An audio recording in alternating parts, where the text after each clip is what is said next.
hour 2 of the program, ladies and gentlemen. Tobin and Leroy here with you, 560 WQAM. Let's get to our headlines. Brought to you by the new Palmetto Ford Truck Super Center. Why buy your truck at a car store? Palmetto Ford. We know trucks. So I was on Gelby the other day. Oh, no. Yeah. So how's he doing? Here's his order. Bills, okay, Jets, what? Patriots. Dolphins, Patriots. Okay. He goes, one of those teams, he said, you can interchange all of them, but one of those teams aren't going to make the playoffs. And I said, I choose not to have a lot of faith in unknowns. If you want to crown Buffalo, you can go ahead because they've won it. I get that. They get that. Right until somebody take them off of that perch, they're there. It's their division. But I would say this. Before Stephon Diggs got there, we had questions about Josh Allen. So now we just assuming that Josh Allen going to be okay without Stephon Diggs. I said, as far as the Jets, you're talking about a 40-year-old that only played 4 plays with this team. How much are they going to be able to grow? Or how quickly are they going to be able to grow? Or towards the middle of the season, they're going to be playing catch-up because they finally got it going. You don't know. They haven't played enough together. And what did Gelby say to you? He said, yeah, okay. And I said, and there's questions about the Dolphins. I'm not worried about the offense. You got a new defensive coordinator, and your 2 best pass rushers are out. So you got questions there. I said, but to definitively say anything other than I'm picking the Bills to win the division because they won it, it's crazy to assume that the Jets going to, what about that defense? I said, they gave up 65 sacks last year, dude. With the same old line. Would you think that's just going to go away? Wait, who gave up 65 sacks? The Jets. The Jets. It's not the same old line. Okay. Tyron Smith wasn't on that team last year. Morgan Moses wasn't on that team last year. Okay. John Sampson wasn't on that team last year. Okay. I'm just saying. Okay. We would have to look at the Dolphins O-line and be like, that's the same O-line, correct? Yeah, but I have one thing, and here's why the offensive line, what they've done with this offense, and as important as offensive lines are, you have a quarterback who has made the offensive line less important by the way he gets rid of the ball and the accuracy in which he throws it. I call it the Tom Brady. Tom Brady never got hit, not because his offensive line was great, because he didn't hold on to the ball. He did have a good old line, though. Yeah, he did, but made better by the fact that he never got sacked because he didn't hold on to the ball. It works hand in hand.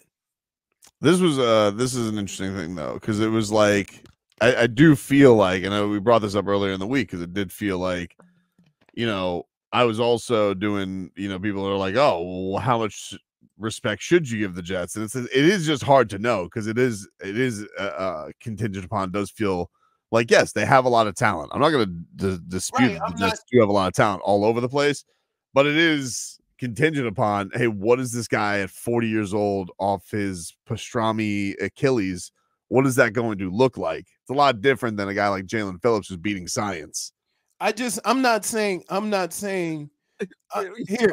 No, I'm sorry, Leroy. I'm sorry, he's in his prime. He's in his prime. Vlad. Before you even go there, I've already fought this fight. All right. And so you don't have to come in and talk about, the Dolphins or whatever. I've been fighting this fight all summer. I got you. I've been fighting this fight all summer. You can go to Twitter. You can go to Twitter every time. You can go to Twitch and YouTube, and they will tell you. I've been fighting this crazy man fight all off season. So, but here's the deal. Like, there's a lot of questions for these 3 teams.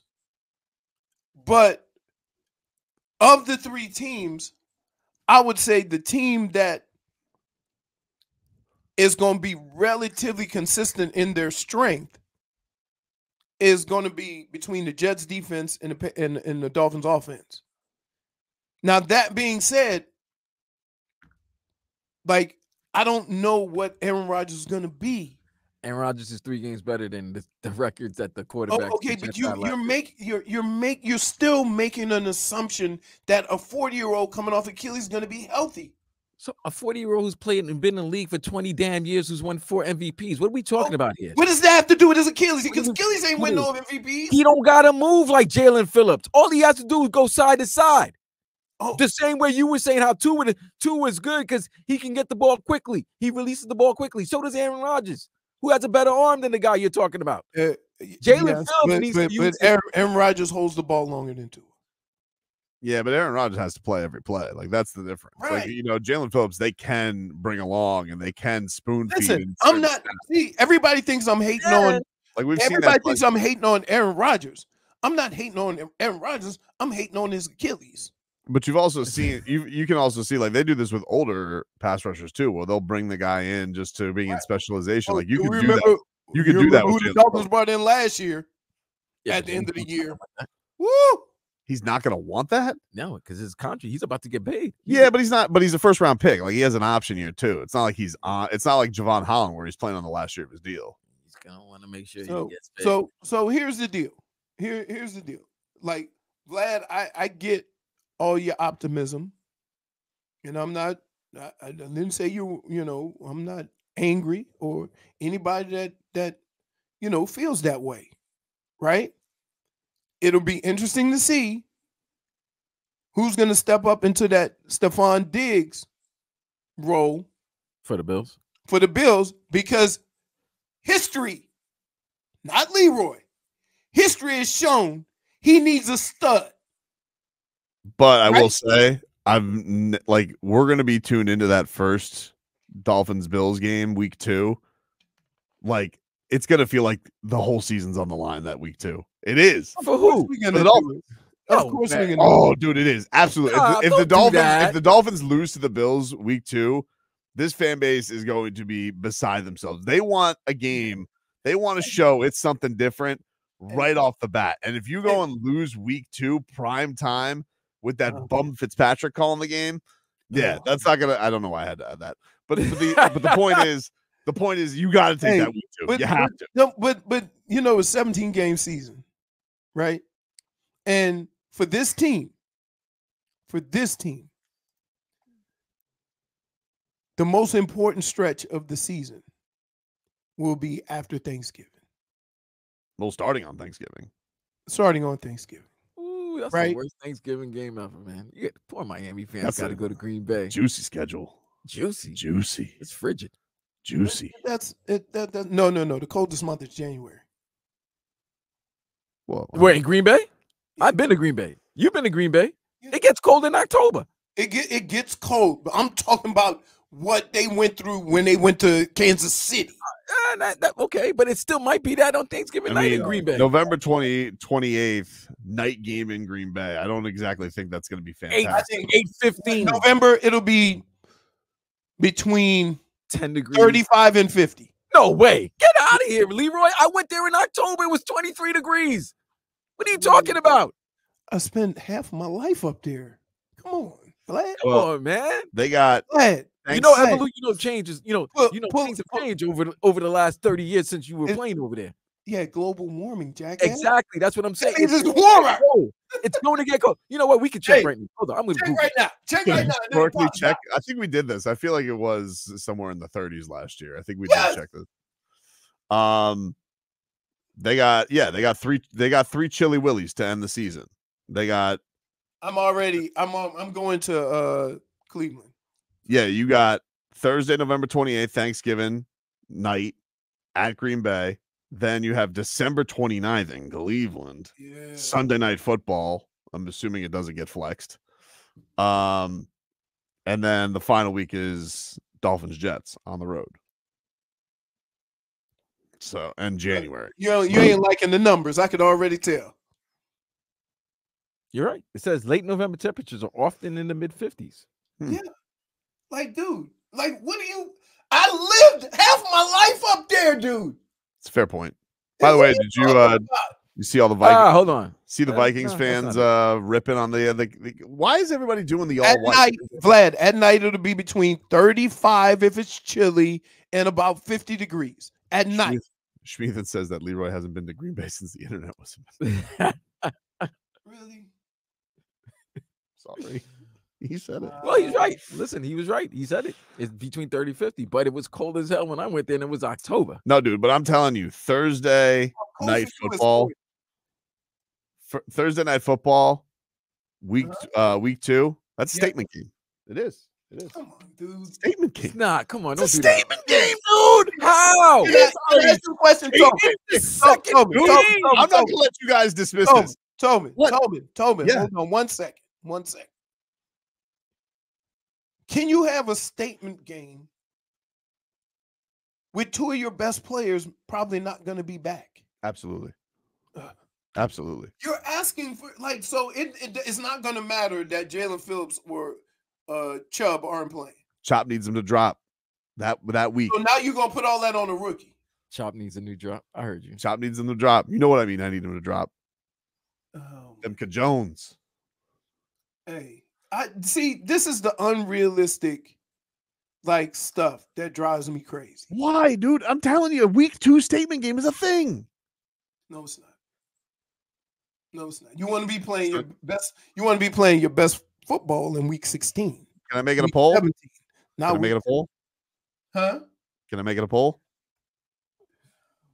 Okay, you know what? Everybody's like you. No. I'm gonna give him a little. I'm gonna shoot him a little bit, Leroy. If the Dolphins lose to the Jaguars and they start the season 0-1, then that game is important because you don't want to lose. You don't want to start 0-2 in the conference and 0-1 in the division. That's the only way. But if they beat the Jaguars, this is not a statement game. No, first of all, T-Law versus Tua could be argued it's a personal statement game because you have the two quarterbacks who got the bag. How about you only play 17 of them? They all make a statement inside. I already know what this is. No, that's not true. That's not true. Classic Tobin. This is August. Dude, it's not classic Tobin. Yeah, we're a week or two away. You know what he's doing? You know what he's doing? Mm-hmm. You're doing it, Tobin, in a sneaky way. and I'm not appreciating you playing that's a win, that's a loss. I already did. No. Hold on. I already did that to win, that's a loss, and I already categorized every game. I don't remember which games I categorized as which categorization. No, you came up with a special. I did. I had codes. But I distinctly remember week 2 statement game. But Jacksonville, now that Trevor Lawrence, because we didn't do this since they both got paid. Now that Trevor Lawrence and Tua both got paid, absolutely. I won't call it a statement game, but it's a stakes game. It's a stakes game on week 1. Personal stakes. Every team in the NFL wants to get off to a good start. So I'm more than sure everybody's going to feel the same way. And by the way, 0-2 doesn't make you 0-1 or 0-2 doesn't mean your season's over. Relax. But that's the way he puts these high stakes on these games like it's over. Yeah, but then you got to go win in Buffalo. Otherwise, you can't get swept by Buffalo again this year. I'm sorry. You can't do it. Now, you can say, that I would agree with. That if you want to be considered amongst those upper echelon 4 or 5 teams that have a chance against Kansas City, right?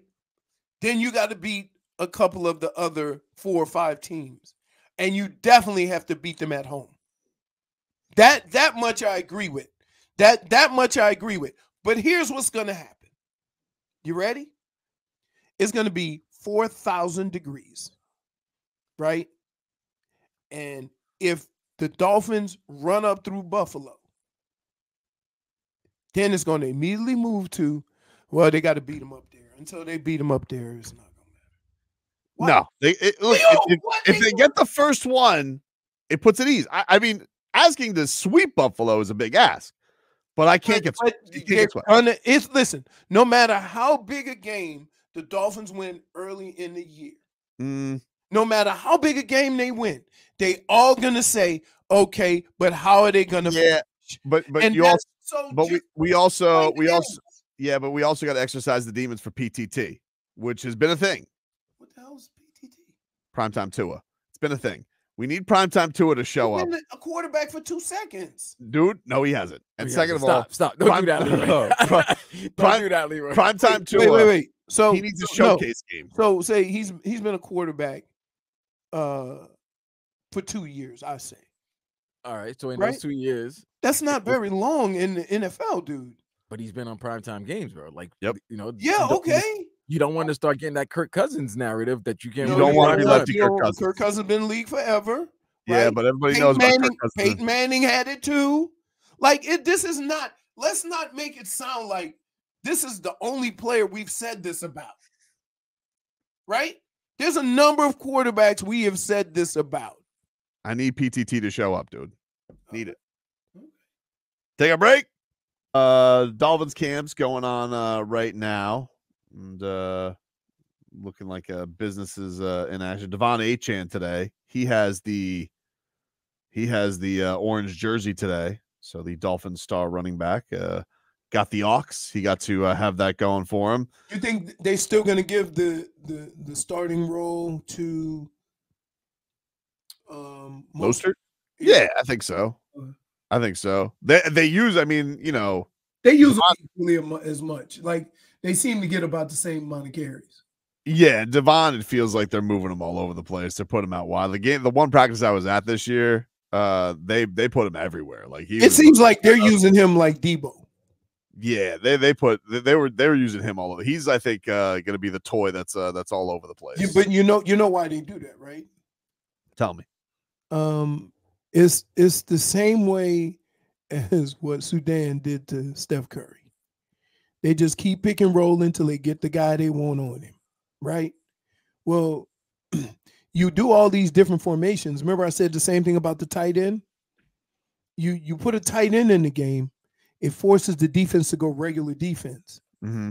And so then you split the tight end in the slot. Who you going to put out there? If you widen up the linebacker, now you got a 6-man box, you run the ball. If you bring a safety down, now you got a single man in the middle of the field with Tyreek and Waddle running routes.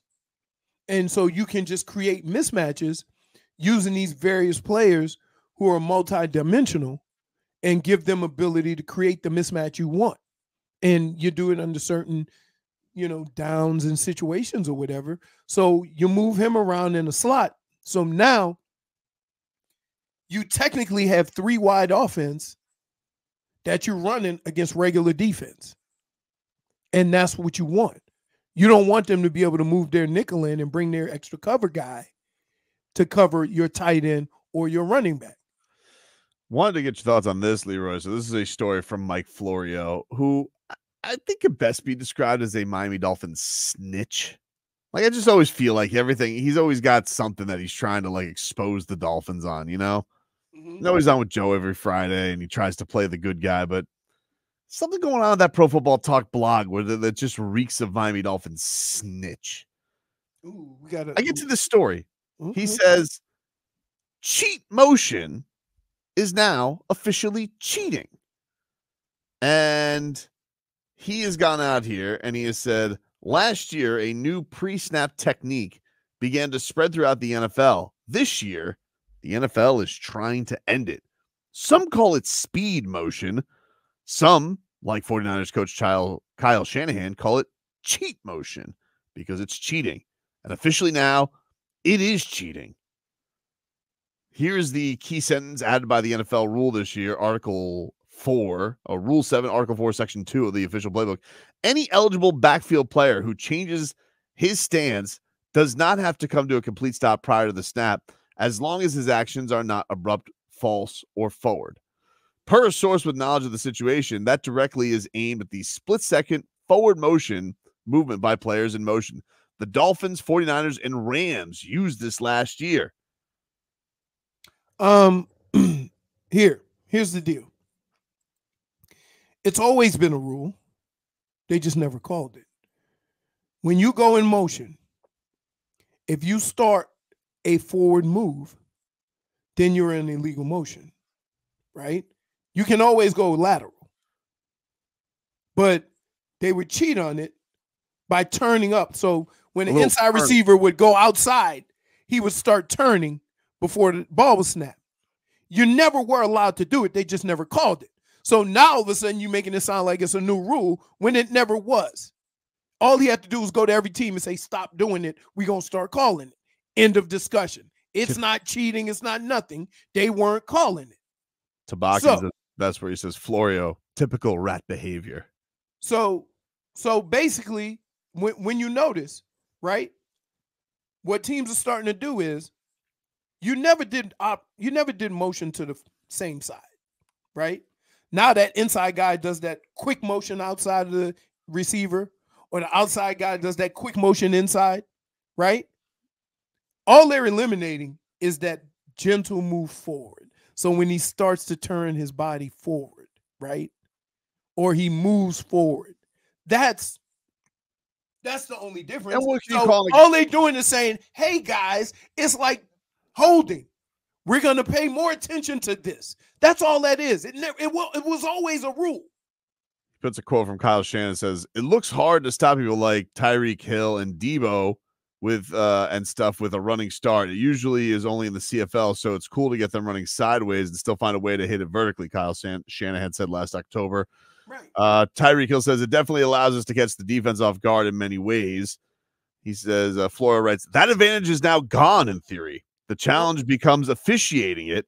When it's executed properly, it happens in a split second before the snap. Officials have to spot it and act before the nanosecond of the moment passes. The officials presumably will be told to watch for it. They'll presumably warn the teams about it. It's frankly surprising that the first sign of change is coming from the official rule book and not from the coaches, players, either complaining about it in new language or celebrating the fact that they no longer have to defend against it. That's nasty work. It's basically the quick motion. So the inside guy going quick out, the outside guy coming quick in, and what they would do is they start off 2 yards and turn to 1 yard, right? So that not only is your guy chasing the receiver, but you can't just get in chase mode because he'll square up, right? And that's the whole thing. It's always been a rule for them to go through all this, just to say, hey, we're enforcing that rule that's always been a rule, and make it sound that way is ridiculous. You know what's going to happen, right? It's going to be a primetime game involve the Miami Dolphins. They're going to score, and that they're going to get penalized because of that rule. Right. Yeah, or people are going to say, hey, I thought this was going to get, and then they'll complain about it for a week, and then it'll get. It's going to happen. No, it's going to happen. I'm going to tell you what. It's going to happen in 2 plays. They're going to score a touchdown to play early in the game, and the coach of the opposing team is going to be drilling it into the referee's head that, hey, you should call a penalty on that. And you know what's funny about this, though? It happened late in the game. This is one of those situations where if you don't have the talent to do it, then your feelings get hurt, right? Mm-hmm. Why are they doing that to us? Because you can't do it to them. If you got Cheetah and A-Chan, I don't know how, like. Right. So that's what it's going to look like. That's all it is. And you kind of, and I kind of would watch a game and wonder why it wasn't a penalty before, right? So I know exactly the reason why. I've asked myself that a lot. So I know exactly what it looks like. Well, it did feel like the first year of McDaniels, it felt like they were getting called for illegal procedure all the time. And then they stopped calling it. So it's right. But let's not make a mountain out of a molehill. All they should have said was, we're going to be enforcing it. They do it in a lot of sports where they say, we've been letting you get away with this. We're not doing it anymore. And that's all that needed to be said. For Mike Florio to have to write a whole article on it is ridiculous. That's Florio's website shouldn't be called Pro Football Talk. It should be called Mountain Out of a Molehill. That should be the name of his website. MountainoutofAmolehill.com. And you're a contributor. I'm not a contributor. Like what? You're not. He put, because who does he put on the article? You're like special correspondent. No, I'm not a special correspondent. Dude, that's not fair. That's not fair. Our correspondent down in Miami, Brendan Tobin. Let's give us our information on the Mount Honorable Molehill. Week 2 is a statement game, Mike. Week 2 is a statement game. Week 2 is a statement game. That's not the same. Mountain out of a molehill. That's not the same. No. Week 2 is a mountain, dude. That is not a molehill. Hey, back to you. As an aside, when they say molehill, is that actually a hill made out of a mole? Like, does he like make little dirt? Like, what does that mean? I guess it. A molehill or an anthill is still smaller than a mountain. Dade South says Tobin has his face carved in Molehill Mountains. Dude, I'm telling you. I just don't like it. You are like the special correspondent to Pro Football Talk. I'm not the only one. I'm not the only one that thinks you. Oh my goodness. He goes out there and he puts a picture of Tua. That's the picture on this tweet. And then it's like, the revised rulebook has language ending pre-snap CFL-style cheat motion by teams like the Dolphins and 49ers. Oh, yeah. Is it? So basically it's saying the same guy, right? The same offense. They run the same offense. Yeah. Right. So like, yeah, special molehill correspondent. I'm not a special molehill correspondent. You are a special. You know what? Wait. No. Leroy, he's the top senior correspondent. Oh, senior correspondent. Senior correspondent of Molehill. Senior special molehill correspondent. Hey, soon as he starts telling one of those stories, Leroy, you know what week 2 is. He's like, hold on, let me get my music. Kate South says, could be something, could be nothing, is literally making nothing. Literally nothing. Oh my goodness. That is so right. Nothing. Oh my god! Guess what? You know what's funny? You could do trying to with Florio, and in reverse. Now we got back on him. You could do nothing but laugh because you're like, oh damn, that's right. No, that's not fair. That's what I'm saying. know. I'm trying to roll with the punches, but this Florio's got it out for us. No, you don't got it out for He's got it out for us, dude. In fact, I'm telling Joe tomorrow. I said, your first question, you got it out for the Dolphins? That's special correspondent. That's